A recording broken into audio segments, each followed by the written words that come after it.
बैठो बच्चों, आज मैं तुम्हें एक ऐसे इंसान की कहानी सुनाने जा रही हूँ जो ज़िंदगी में कहीं अखबारों की हेडलाइन नहीं बना, ना उसके नाम पर कोई सड़क बनी, लेकिन वो हर उस दिल में ज़िंदा रहा जो उस नीम की पेड़ की छाँव के में कभी बैठा था। गंगापुर नाम भले ही छोटा हो, पर उस गांव का दिल बहुत बड़ा था। छोटी छोटी गलियां, कच्चे रास्ते, मिट्टी की खुशबू और बीचों बीच एक पुराना सरकारी स्कूल।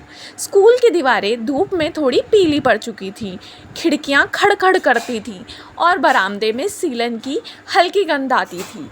लेकिन वहाँ एक चीज़ थी जो सबकी जान थी, स्कूल के सामने का नीम का पेड़। ऊंचा, लंबा, घना, मानो समय की गवाही देता हो।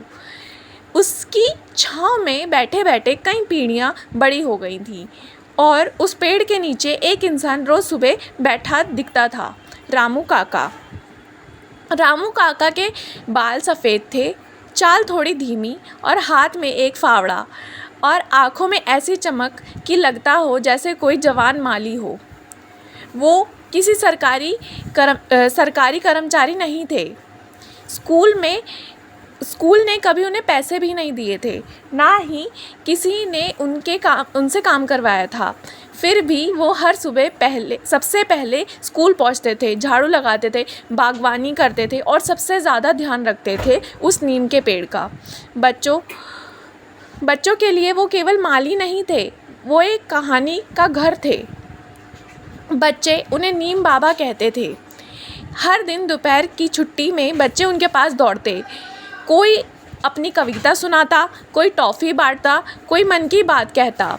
रामू काका बोलते, आज बिट्टू तेरा बस्ता तो भारी हो गया रे, और सुन रे मुनिया, तेरे बाल आज खुले क्यों हैं? ठंडी हवा में बीमार हो जाएगी। बच्चों से उनका रिश्ता ऐसा था जैसे कोई दादा से नातियों का करता हो। फिर एक दिन स्कूल में एक नया बच्चा आया, दुबला पतला, आंखों के नीचे हल्के काले गहरे घेरे थे। चेहरे पर कोई हंसी नहीं थी, ना कोई शिकायत। नाम था अर्जुन।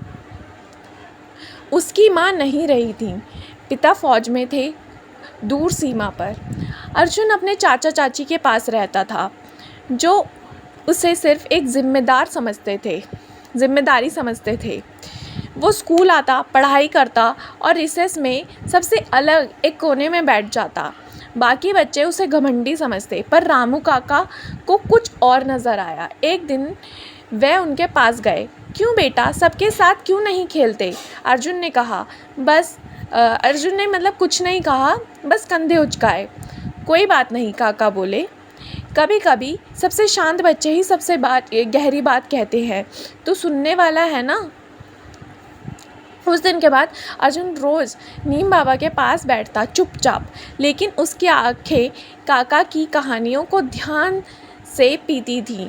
एक दिन दोपहर की तेज़ गर्मी थी, बच्चे उबासियाँ ले रहे थे। रामू काका बोले, आज तुम सबको नीम की कहानी सुनाऊं? बच्चे चौंके।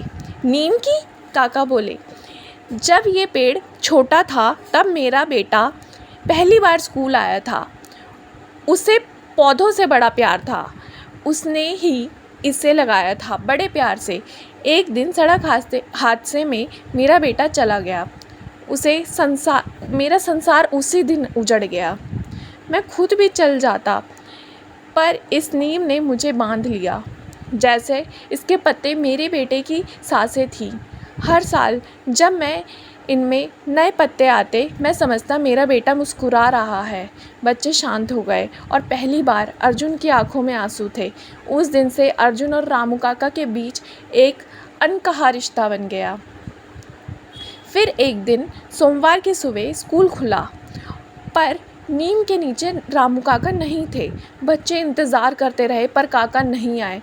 दूसरा दिन कोई खबर नहीं। तीसरा दिन अर्जुन, जो अब पहले जैसा अकेला नहीं था, सीधा उनके घर पहुंचा। झोपड़ी बंद थी। पास में बैठी एक बुज़ुर्ग महिला बोली, बेटा, रामू काका तो अब हमारे बीच नहीं रहे, रात को नींद में ही चले गए। अर्जुन दौड़कर स्कूल पहुंचा, नीम के पेड़ के नीचे बैठा और आंसुओं से भीग गया। काका, आपने तो कहा था ये पेड़ आपके बेटा है, अब इसे कौन संभालेगा। अगले दिन स्कूल शुरू हुआ। मास्टर जी ने देखा स्कूल का मैदान पहले से ज़्यादा साफ था। नीम के पेड़ के नीचे पानी पड़ा था, फावड़े से उसकी जड़ें खुली थीं। ये सब अर्जुन ने किया था। धीरे धीरे बच्चे जुड़ने लगे। उन्होंने कहा, हम सब अब इस पेड़ के बच्चे हैं। मास्टर जी ने स्कूल की दीवारों पर एक बोर्ड लगवाया, नीम बाबा की छाँव, जहाँ प्यार, कहानियाँ और यादें मिलती हैं। अर्जुन अब बड़ा हो गया था। एक पर्यावरण इंजीनियर बन चुका था। लेकिन हर साल रामू काका की पुण्यतिथि पर वह गंगापुर आता था। एक बार वह अपनी छोटी बेटी को साथ लाया। बेटी ने पूछा, पापा ये पेड़ कितना पुराना है? अर्जुन मुस्कुराया, बहुत, लेकिन जितनी कहानियाँ इस पेड़ ने देखी हैं उतना कोई इंसान नहीं जानता। ये पेड़ एक इंसान की विरासत है, नीम बाबा की। वो बेटी को पेड़ के नीचे बैठाता है और कहता है, अब मैं तुम्हें एक कहानी सुनाऊंगा, एक ऐसे बाबा की जिन्होंने हमें बताया कि पेड़ सिर्फ पेड़ नहीं होते, कभी कभी वो दिल बन जाते हैं। इस कहानी से हमें ये सीख मिलती है कि कभी कभी सबसे सादा ज़िंदगी जीने वाला जो इंसान होता है वह सबसे गहरी छाप छोड़ देता है।